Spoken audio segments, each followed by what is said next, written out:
get up here. Huh? A lot better for old men to get up here. Right. And here goes the wizard.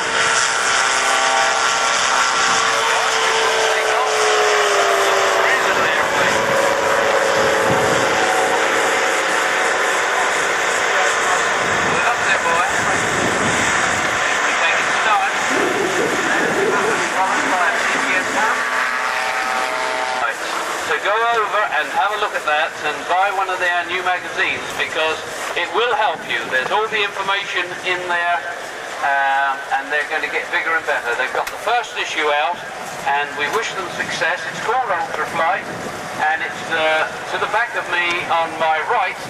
Go and talk to them over there. Very, very nice people, and they'll tell you all about Ultralight, a brand new magazine for the ultralighters. And in comes now the wizard. Made a nice little landing there. And tacking along, first time to see the wizard.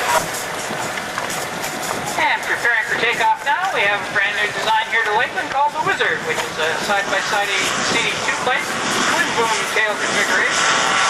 And it's powered by 580 Hippo deck. Later date. That's got 582. That's the first time I've seen the Wizard fly here. How about that? So the first, very reasonably priced, complete but less paint, $8,584. And go and have a chat with both AG and Sharon. There's some nice people.